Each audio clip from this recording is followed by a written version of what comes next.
Vai direto agora para Brasília. Tem uma entrevista acontecendo agora com o deputado Paulo Pimenta. Vamos ver o que ele está dizendo sobre a investigação? Essa decisão do Davi de sustentar o posicionamento do Viana, qual que é a sua avaliação em relação a isso? O senhor esperava que ele tivesse uma resposta contrária? Como que foi a repercussão da decisão do Alcolumbre de manter a quebra de sigilo? Eu esperava outra decisão. Agora, o presidente, ele tem, naturalmente, a autoridade para fazer a interpretação baseada nas informações que ele recebeu do presidente 171, né? Então, baseada nas informações que ele recebeu do Carlos Viana 171, ele tomou a decisão que ele tomou, né? E, para nós, o assunto está encerrado. Por quê? Porque a nossa questão é uma questão de natureza regimental. A partir de agora, cabe aos envolvidos diretamente nos requerimentos qualquer outra medida que possa ser adotada. O nosso tema é um tema de natureza regimental que está encerrado. Nós não vamos mais tomar nenhuma iniciativa nesse sentido. Para nós o assunto está resolvido. Deputado, voltando ao assunto Daniel Porcaro, vocês pretendem ouvir ele na CPMI do INSS? Vão fazer um novo pedido? Vão falar com o André Mendonça em relação a isso? Olha, eu acho que é fundamental que ele seja ouvido, mas acho que é mais importante ainda nesse momento que o Zetel seja ouvido. Por quê? Porque na CPI do INSS nós temos claramente a movimentação financeira do dinheiro desviado do INSS chegando no Zetel. Há inclusive, né, o depoimento daqueles que a gente chama de Golden Boys, que usaram o dinheiro desviado do INSS para pagar, inclusive, a festa de final de ano no Allianz Parque da Igreja Lagoinha, e esse dinheiro foi repassado para o Zetel. E neste período, o Zetel fez a contribuição para a campanha do Bolsonaro e para a campanha do Tarcísio, enquanto, né, os Golden Boys fizeram para a campanha do Onyx. Então veja que neste período em que foi desviado o dinheiro do INSS, nós temos o dinheiro na conta do Onyx, o dinheiro na conta do Bolsonaro, o dinheiro na conta do Tarcísio. E esses depósitos foram feitos pelo Zetel, que é o cunhado, que também está preso, que é o operador do Porcaro nestas relações políticas. Então eu acho que nós temos que ouvir aqui o Zetel e temos que ouvir o Porcaro. Por quê? Porque o Porcaro é o coração do Bolsonaro. Tem duas pessoas chaves nessa história, né? Campos Neto e Porcaro. Essas duas pessoas são os principais operadores do esquema do Bolsonaro. Tem mais algum requerimento que vocês pretendem apresentar? Então, além desses que você menciona, vão ser alvo de requerimento, então, da base do... Já foi feito esses requerimentos. Esses requerimentos o Carlos Viana nunca quis pautar, né? Eu, inclusive, denunciei isso na última sessão. Quer dizer, o Zetel nós estamos tentando trazer aqui há um tempão. O Carlos Viana sempre blindou o Zetel, assim como ele blinda a Letícia, que é a secretária irmã do contador do Careca, que é a responsável administrativa pelo escritório do Flávio Bolsonaro. Então essas duas figuras, a Letícia, irmã do contador do Careca, e o Zetel, sempre foram blindados pelo Carlos Viana e pelo relator. Eu espero que agora, com a prisão do Zetel, o presidente, né, até mesmo constrangido pelo fato de que o cara foi preso, ele mude de posição e coloque em votação o requerimento para quebra do sigilo do Zetel, da Letícia, e que nos permita, inclusive, convocá-los para vir aqui na CPMI. Deputado, eu estou ao vivo agora na Jovem Pan. O senhor está falando que eles estariam sendo blindados pelo presidente da CPMI e do INSS. Com que pretensão? O que o Carlos Viana ganharia com isso? Porque a gente sabe que é importante ouvi-los, é importante avançar na investigação, mas por que eles estariam sendo blindados pelo presidente da CPMI? Por uma razão muito simples. Ele é o candidato do Bolsonaro em Minas Gerais para o Senado. Então ele está protegendo o grupo político que ele faz parte.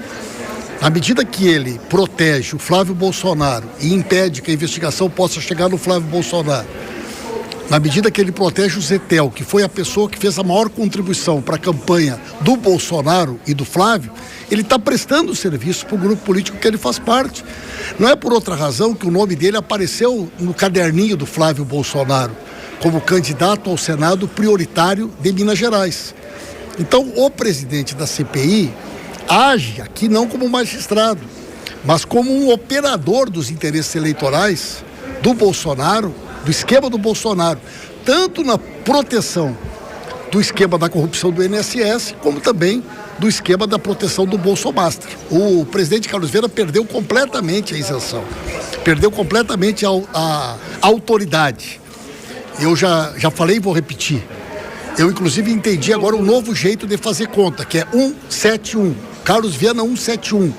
A partir de agora é assim que eu vou me referir a ele. O fraudador 171, o operador do Bolsonaro sentado na cadeira de presidente da CPI. Podemos dizer, então, que a CPMI do INSS perdeu a finalidade e está sendo utilizada agora como trampolim político? Sempre aconteceu isso por parte do pessoal do Bolsonaro. Desde o início da CPI, eles trabalham para tirar o foco dessa investigação. Não é por outra razão que eles falavam tanto no irmão do presidente Lula. Todo mundo sabia e todo mundo sabe. Tem milhões de documentos aqui e nenhum deles jamais fez referência ao irmão do presidente Lula. Como todo mundo sabe aqui na CPI, que não há qualquer envolvimento do filho do presidente Lula com o INSS, com o desconto associativo. E por que a oposição faz isso? Para fazer uma cortina de fumaça, para tentar impedir que a gente possa chegar nos mandantes desse esquema criminoso, que são as pessoas que estavam no comando dessa operação. No caso do Bolsomaster, Bolsonaro, né, que é a figura-chave, o presidente do Banco Central da época, que está totalmente envolvido, e o próprio Vorcaro. E no caso do INSS, envolve também o Onyx Lorenzoni, envolve, né, o Zé Carlos Lima, as pessoas que estavam nas funções de comando do Ministério da Previdência. O senhor acredita que a relação do Carlos Viana com a Igreja da Lagoinha impacta na posição dele como presidente da CPI do INSS? Eu não tenho nenhuma dúvida.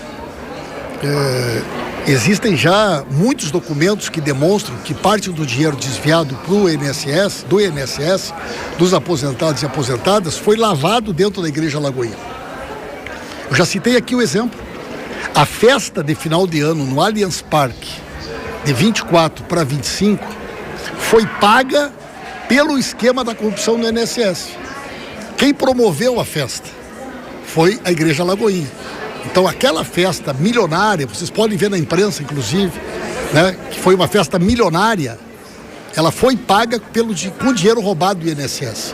Então, sim, o Vorcaro e a Igreja Lagoinha, né, utilizaram um mecanismo de lavagem do dinheiro roubado pelo INSS, e o Carlos Viana, por ser dessa igreja e pelas relações políticas que tem com o Bolsonaro, atuou até agora para blindar e proteger essas pessoas aqui dentro da investigação. Deputado, e amanhã está na pauta da CPMI a quebra de sigilo do Fabiano Zettel. Qual a expectativa para a votação desse requerimento? Aprová-lo, né? Agora eu lamento, porque precisou o Zettel ser preso para o presidente pautar o requerimento que nós estamos solicitando que seja pautado há muito tempo.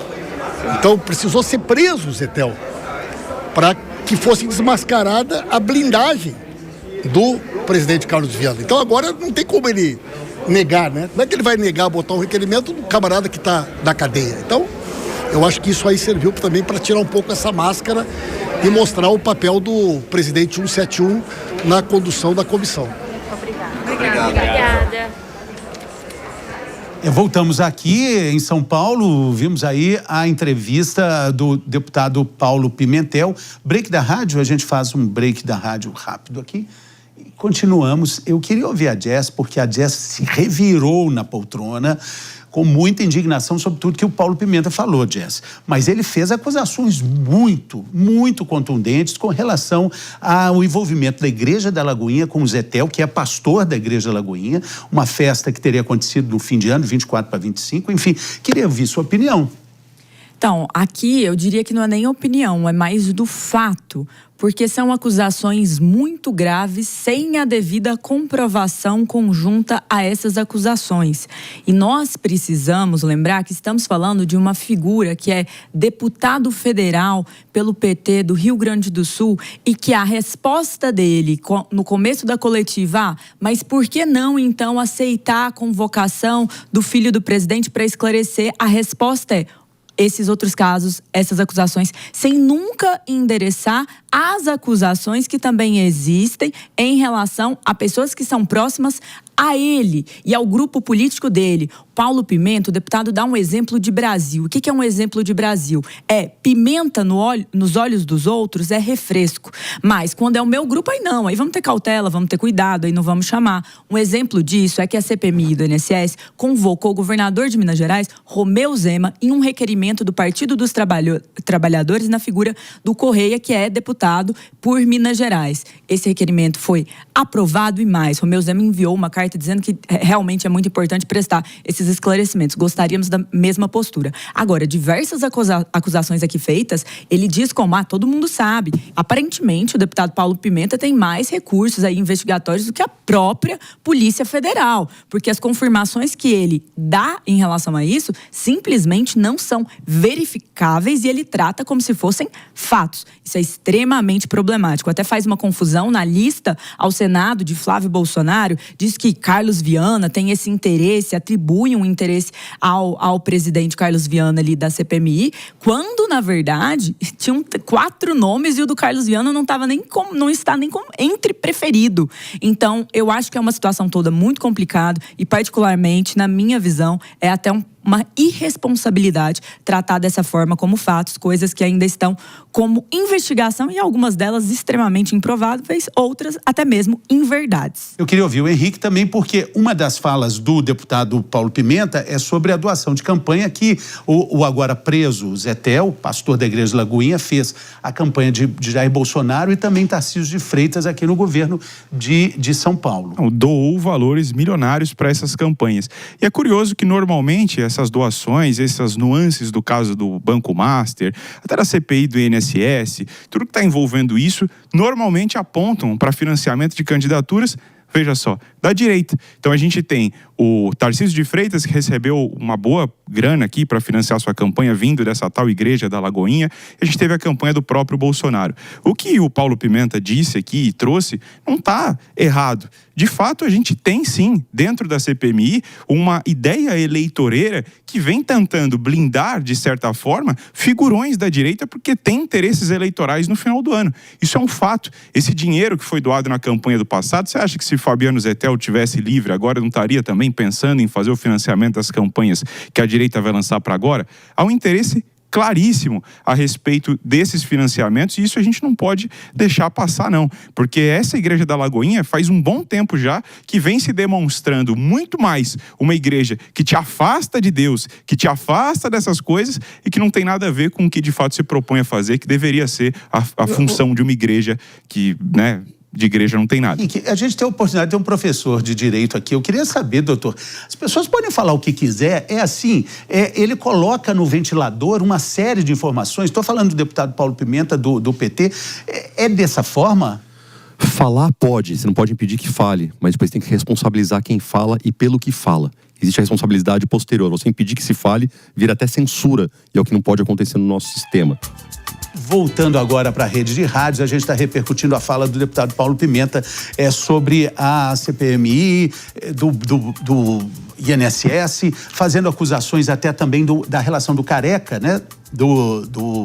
Aquele contundente Careca do INSS, pedindo também a quebra de sigilo bancário, ligando. Aí tem uma ligação com o filho do presidente Lula. Que é onde o Paulo Pimenta fugiu, né? Então, mas sobre isso, ele começou falando, porque o Davi Alcolumbre, o presidente do Senado, rejeitou o pedido do PT e confirmou aquela votação polêmica, confusa, na CPI do INSS, e que acabou aprovando a quebra dos sigilos de Lulinha. A grande pergunta é essa. Vamos ouvir, ele falou sobre isso, o presidente do Senado. Vamos ouvir o presidente Davi Alcolumbre.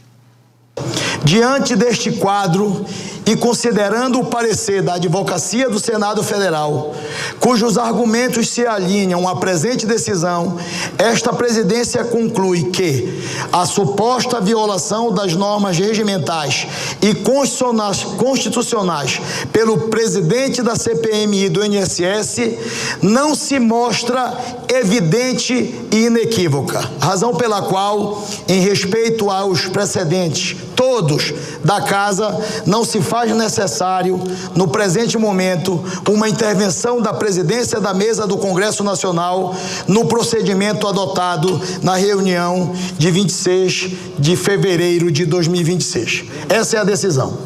Essa é a decisão e essa é a informação, né? Existe a possibilidade, a investigação de que o Lulinha teria recebido uma verba do Careca do INSS. Ele fala que não. Se ele fala que não e não, por que tanta gritaria, Jess, para que isso não aconteça? Porque é um retrato do Brasil. A esquerda tem muita dificuldade em aceitar essas investigações e esse posicionamento. Veja que aqui é muito fácil falar, o Zé Teu doou para a campanha de Tarcísio e Bolsonaro. Dentro do sistema legal, não foi nenhum esquema de Caixa 2 ou de empresários que à parte fizeram isso, como vimos no passado em relação a alguns nomes que estão até hoje dentro da lógica da esquerda brasileira. Então, assim, vamos ser sinceros, aqui são 2 pesos para eles e 30 medidas diferentes. No dia que aconteceu, eu expliquei, seguindo o regimento, eu expliquei o regimento e disse, tá tudo dentro do trâmite da casa, não existe nenhum desvio. Mas qual que foi a narrativa do Partido dos Trabalhadores naquela tarde? Foi chamar de golpe uma votação legítima. Fato esse que é bem da trajetória deles. Vimos bastante no impeachment da ex-presidente Dilma Rousseff. Mas assim, é uma tentativa de descredibilizar a casa. É uma tentativa de ganhar no grito. É uma tentativa, muitas vezes, de enganar quem está escutando, que não conhece o regimento, não sabe como o regimento da casa funciona. Mas que bom que o presidente do Senado Federal, que ali foi apontado como a última esperança de retroagir dentro dessa possibilidade de quebra dos sigilos aí do filho do presidente Lulinha, que bom que ele também leu o regimento da casa e agiu corretamente neste caso, corretamente. Se aprender a contar, né, fosse algo que é necessário lá no Senado, aprender a fazer a contabilidade correta das pessoas, que é o que não aconteceu. Inclusive, a gente disse aqui que deveria ser chamado o tal VAR, né, para verificar se a votação foi ou não foi, se aconteceu, se não aconteceu, e seria o mais ideal mesmo. Chama o VAR lá, Henrique, mas você acha que isso vai dar algum problema? Porque já a minha pergunta é essa, porque é o medo, né? Parece que uma viagem do Lulinha, o próprio Lula falou, se ele tiver envolvido, tem que pagar, não tem problema investigar. Realmente queria te perguntar isso. Por que tanta gritaria se existe... Chamaram o VAR. O VAR chama o Alcolumbre. Chamaram. Você acha que ele analisou isso sem ver as imagens, sem ver o que aconteceu? Chamaram o VAR. Eu te expliquei o VAR. Você tá falando, tem gente que tem que aprender a contar. Tem gente que tem que aprender a contar. Ele que estava na cabine, né? Ele que estava na cabine, foi consultado, decidiu, ou seja, seguiu o regimento, seguiu o protocolo, e agora a gente vai seguir a recomendação do presidente Lula. Você acha que isso vai ter alguma implicação nesse baralho político? As pesquisas estão mostrando a cada resultado de pesquisas, números que mexem com o posicionamento da esquerda e da direita brasileira. Não, quanto ao Lulinha, o próprio presidente já deixou muito claro que se for para condenar, caso haja alguma culpa, que seja condenado. O presidente não vai fazer nenhuma movimentação para tentar blindar o seu próprio filho. Diferente do que a gente já viu no governo anterior, de inúmeras movimentações, de trocas da Polícia Federal, mais de 4 trocas da Polícia Federal e falas assumidas de que interferiria diretamente no que fosse necessário para blindar amigos e parentes. Mas essa é a parte boa da gente viver o presente, né? O passado já aconteceu, a gente já teve operação, prendeu tanta gente, depois soltou. Hoje que a gente está vivendo, né, é esse momento, é a investigação, estamos em ano de eleição e de fato, né, existe sim um medo, se não do presidente de Lula, pelo menos de boa parte da esquerda, de que se investigue, se descubra alguma coisa, porque isso vai impactar na imagem do presidente. Então a gente sabe que sim, que tem um medo, né, o deputado falando ali denota muito essa grande preocupação, tanto é que ele até mudou o tema de resposta. Perguntava uma coisa, ele trazia a pauta da família Bolsonaro em alguns momentos. Por quê? Porque sabe o ano que a gente está e sabe como é relevante esse conflito. Mas o próprio filho do Lula não parece estar tão preocupado quanto a isso, que ele mesmo já disse que não é a primeira vez que tentam utilizar a imagem dele contra o pai. São pessoas diferentes, claro, né? São pessoas que têm vidas diferentes e afins, e a posição mais clara de todas é a do próprio presidente, que é pai dele, né? Se ele não está... Se ele está tranquilo com as investigações, que assim seja. Mas nesse ponto, Henrique, eu trago até uma questão. O sigilo, ele pode ser relativizado e aberto pelo próprio detentor do sigilo. Então, se não há preocupação, e para evitar qualquer discussão e polêmica, basta entregar todo o sigilo, abrir o próprio sigilo, para que se avalie com o sigilo externo, mas para que os investigadores avaliem internamente. Então, acaba com qualquer celeuma nesse sentido. Se não há problema, abra-se mão do sigilo. Quem não deve, não teme. Nem treme, né? É isso. A gente vai falar muito sobre